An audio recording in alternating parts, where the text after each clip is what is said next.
This is a complex and ongoing experience that has affected me for over a decade and continues to do so indirectly. Although I'll attempt to present the story in a roughly chronological manner, it will include other people's narratives that I've observed along with my own. It's going to be a lengthy tale. I hail from a small town located in the Nizhny Novgorod region. While this tale is not rural in nature, the setting is inconsequential. The city has a single-story extension that resembles a village, and that's where the narrative commences.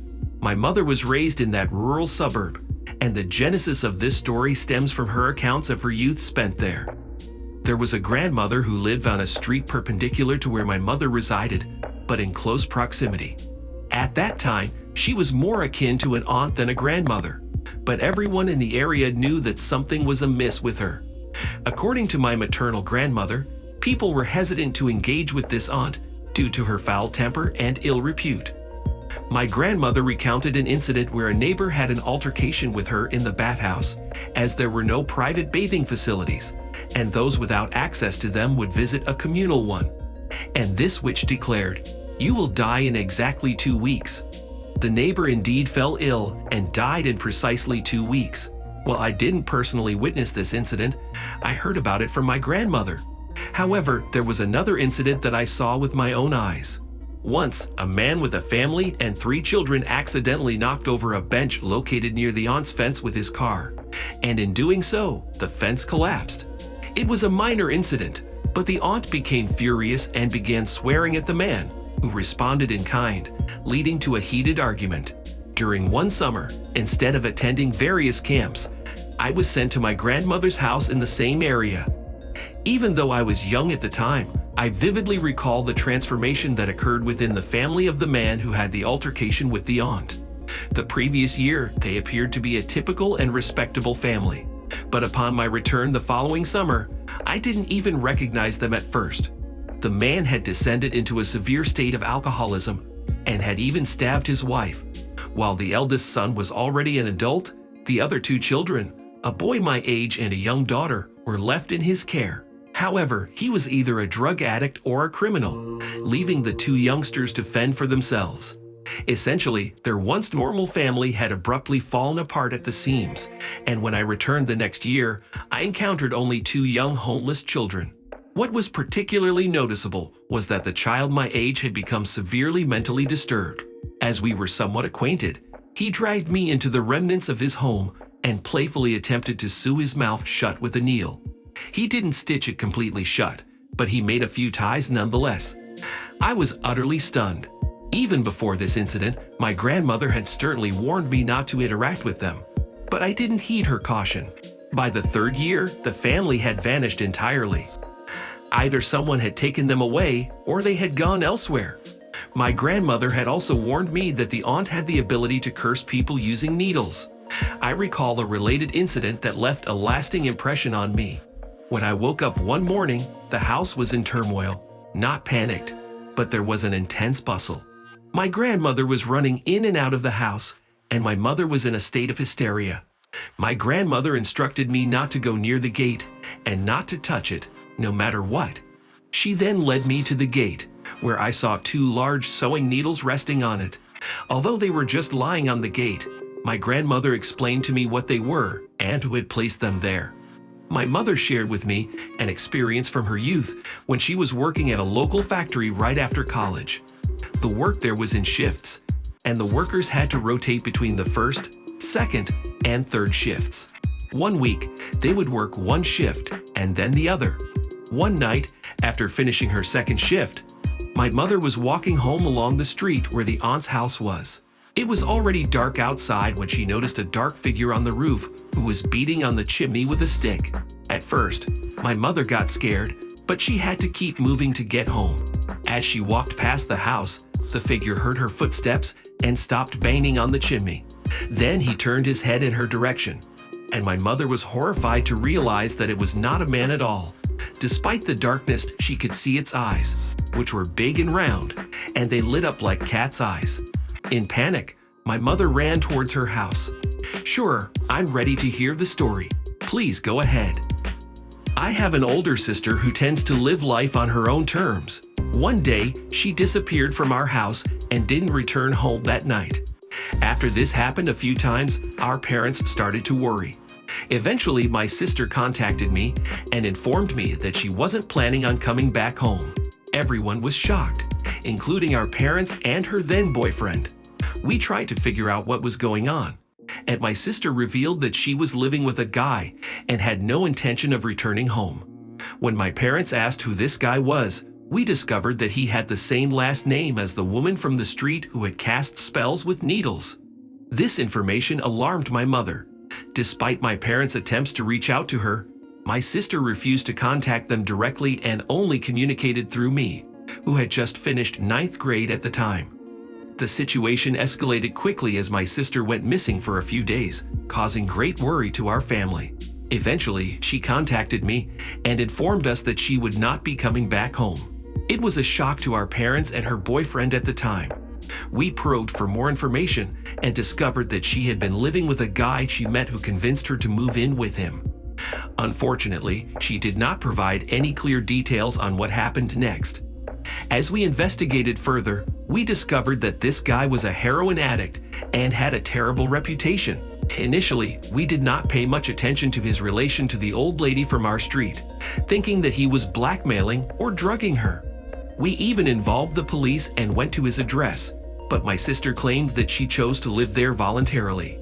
One day, my sister called me and said she was coming home, but she needed me to meet her. When I arrived at the address, my sister wasn't there, and instead, an aunt was waiting for me. It turned out that the aunt was the mother of my sister's boyfriend. She was not particularly attractive, but nothing seemed out of the ordinary at first. However, she grabbed my hand and insisted on feeding me, which made me uncomfortable. I politely declined and ran away. I informed my parents about what had happened, and they became concerned. My father then gathered some friends and confronted my sister's boyfriend, threatening him to bring my sister home. However, the boyfriend insisted that my sister was with him willingly, and the situation seemed to be at a standstill. Every now and then, my sister would ask me to bring her some personal belongings from home to her workplace. As I did so, she would talk to me, and I began to notice some changes in her appearance. She had lost a significant amount of weight and looked much older than her actual age. Her cheeks were sunken in, and she had dark bags under her eyes. Her hair was also falling out, making her look even more frail. But what was most alarming was the change in her voice. Over a period of several months, her voice had become deeper, almost like a man's. The transformation wasn't sudden, but it was noticeable. My sister shared with me what was happening in her new family. At first, she didn't seem to be bothered by the strange things that were going on. There were 3 people living in the house: an alcoholic father, a mother, and their son. The father kept to himself, but the mother and son were very enthusiastic about my sister's arrival. One thing that struck her was their lack of hygiene. They didn't wash in the bathroom at all, only taking a bath once a week in the countryside where they lived. My sister's food was cooked in separate dishes that they didn't use themselves, and while they fed her abundantly, she was losing weight. Their sleeping habits were also strange. One night, my sister woke up to find the boy lying opposite her, breathing heavily with his mouth wide open. Their house was filled with icons, and the boy prayed in the evenings in a language that my sister couldn't understand. When she asked him about it, he simply replied that he was a true Orthodox and that she shouldn't interfere. As my sister continued to share her experiences with me, it became clear that she was becoming increasingly uncomfortable with her situation. During those days, there was one particularly eerie incident that left a deep impression on me. I was playing Cossacks on my computer late one night when I heard footsteps in the hallway of our apartment. At first, I assumed it was my parents, but as the footsteps grew closer, I realized that they were too light and cautious to be human. Suddenly, I heard rustling and the clinking of teaspoons in mugs from the kitchen, and I panicked. I knew that these were not the sounds of my parents. The footsteps moved back towards the hallway, and then I heard the unmistakable sound of metal scissors clinking on a dressing table. I knew I had to get to my parents' room, but I had to pass through the corridor. I mustered up the courage, burst into the corridor with my eyes shut, and ran to my parents' room. When I woke them up and explained what was happening. We found that the icons in the kitchen, my parents were Orthodox, but not strict, were face down. The scissors were there too, but we couldn't explain how they got there. When I met with my sister next, she told me about a grand mal seizure the guy had, which caused him to foam at the mouth. After the seizure, he accurately described the layout of our apartment, including a stool he had never seen before. It was a disturbing experience that stayed with me for a long time. My sister's tales became increasingly bizarre as time went on. One night, she struggled to sleep and heard an unusual noise in the yard. It sounded like children playing, but the sound was eerily subdued. Gradually, the noise approached, rolling through the open balcony into the adjacent room. My sister woke up the boy, and he told her not to worry, as it was the demons who often visited them. The rest of the story is even more intriguing. One of their distant relatives passed away in a village with a bathhouse, and they all went there for the funeral. My sister shared the details of the funeral with me. She said that when it was time to lower the coffin into the ground, the guy drove everyone away about 20 meters and started walking around with a book while muttering something. Then he rubbed the dead man's forehead with his fingers, and after that, he rubbed his own forehead. Interestingly, despite the general fondness for cats, the guy despised them. According to my sister, he was genuinely afraid of cats. My mother soon learned about a knowledgeable grandmother and wanted to visit her. I'm not sure where she got the address, but I suspect they were acquainted before the events.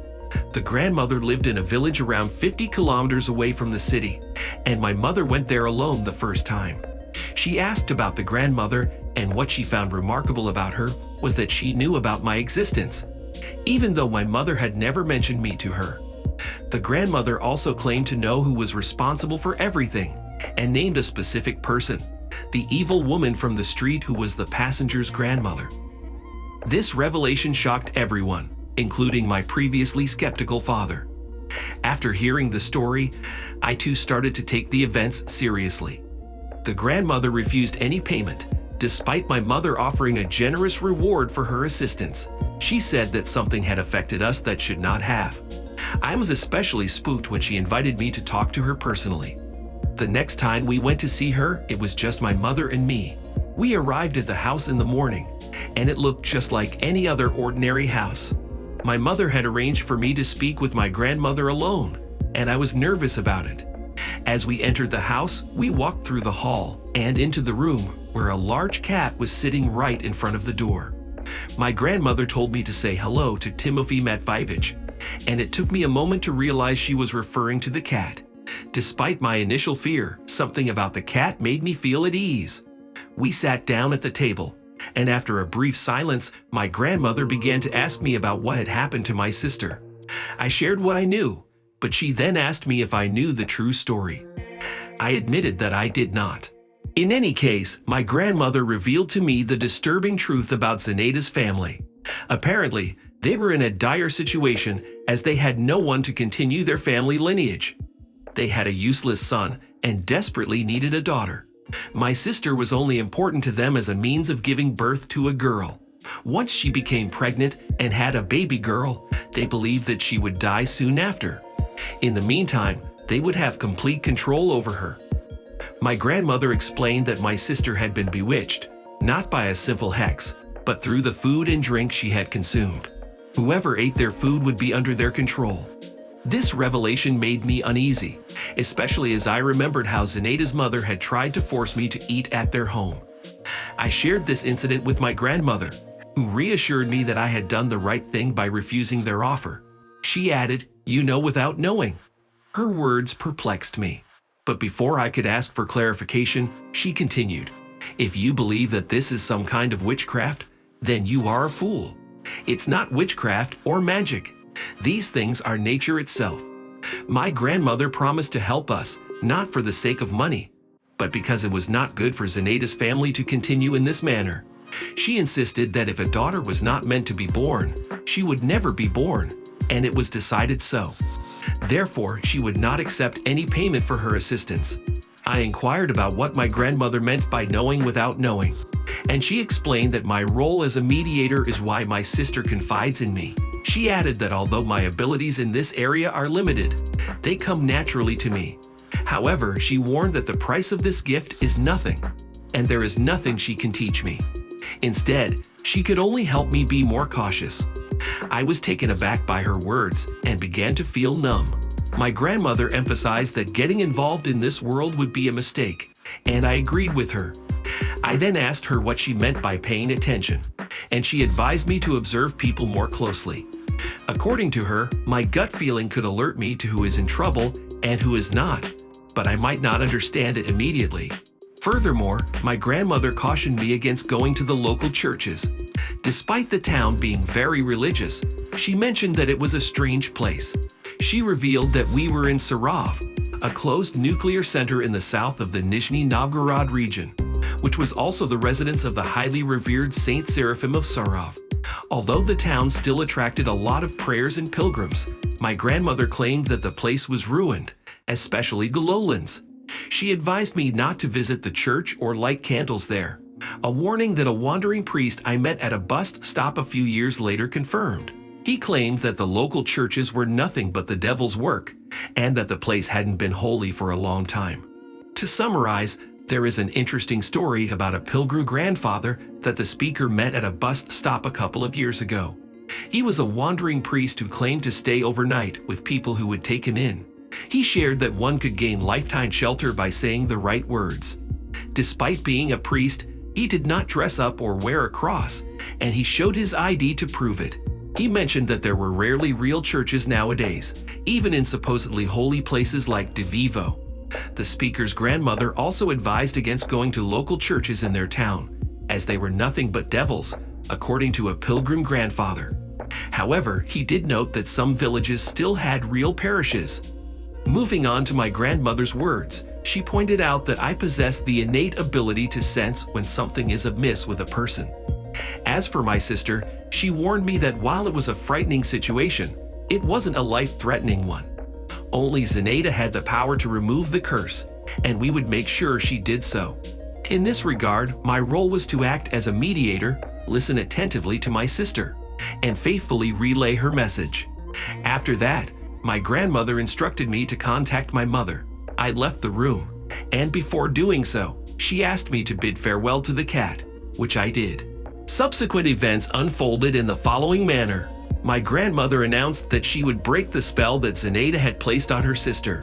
However, it was a challenging matter, and I wasn't involved in all the intricacies, despite my attempts to learn more. Nonetheless, I did manage to glean a few details. My mother purchased specific live roosters from the market, and every full moon, she beheaded them and performed some rituals with them. I'm uncertain about the exact nature of these rituals, but I do recall that my mother required herbs, pepper, and peas. My grandmother provided my mother with a book from which she recited certain phrases in a particular sequence. After conducting the required procedures with the roosters and the book, my mother journeyed to the cemetery between midnight and 1 o'clock on the full moon and buried the bird's head at a specific grave. The grave was not chosen arbitrarily, but rather pointed out by my grandmother, who recited the names of individuals, and my mother located them in the cemetery. This ritual was repeated for 4 months, and they did other things too, but I was not privy to the details. So after my mother performed the ritual with the roosters, my aunt suddenly called and said she would be back in a couple of hours or days. As predicted, she called 2 hours later, and my mother went to pick her up. However, my aunt only stayed at home for a few days before leaving again, without much communication with her parents. The family was confused as everything seemed to be going fine. However, my aunt did start talking to my parents a little bit after those days. One day, my father asked my aunt to return the umbrella she had taken from the house, promising to give her a new one in return. When he exchanged the umbrellas with her at her workplace, he felt a strange sensation as if his hand was being taken away. Startled, he threw the umbrella away, and his arm became almost paralyzed. He spent a week recovering from the incident. After this, the family got rid of all the belongings in the apartment where my aunt had been staying. What were the outcomes of the grandmother's strange actions? Well, here they are. Through my sister, who kept me informed throughout the process, I learned that Zenaida had fallen and suffered a severe open leg fracture. She was admitted to the hospital. By the way, let me describe her grandson for you. Calling him a weirdo would probably be an understatement. His face was quite unsettling, with a wide gap between his small eyes and a disturbing sloping forehead. All in all, a total degenerate. So Zenaida had a broken leg, and it seemed like something had finally clicked for her. Meanwhile, the sister's condition was deteriorating rapidly. This worried our grandmother, who urged my mother to take action before it was too late. I don't know exactly what they did, but after that, the guy's father unexpectedly hanged himself. The family was terrified. According to the sister, the guy would stand for long periods with his palms against the wall, muttering something. Then he would suddenly fly into a rage and drag her out of the apartment by her hair, saying, "Get out of here." It's important to understand the mechanism of a spell, particularly from the perspective of the spellcaster. The sister was aware of the situation she was in and knew it wasn't of her own will, but she was unable to take any action or leave, even though these people disgusted her. Finally, the guy kicked her out, but the sister couldn't bring herself to leave entirely and ended up sleeping right on the doorstep. In the end, my sister was released, although it is unclear whether it was a long or short ordeal. Perhaps the family realized that it was easier to find a new victim than to continue the confrontation. Zenaida's hold over her sister was broken in a strange way. As my sister recounted, she was brought to Zenaida's house where she lay in bed, unable to walk after being discharged from a hospital. Zenaida looked at her, raised her hand, waved, and said, "Get out of here, so I don't see you here anymore." Just like that, my sister felt an overwhelming disgust for these people and left overnight. The main story may have ended, but the aftermath of it is still ongoing to this day. Even though I am no longer directly impacted, someone I know still is. It is distressing to me that these sinister individuals continue to be present in my life in some way or another. Let me provide a rewrite. Let's not jump ahead to the sequel just yet. The story is far from over, and there's more to tell about what happened next.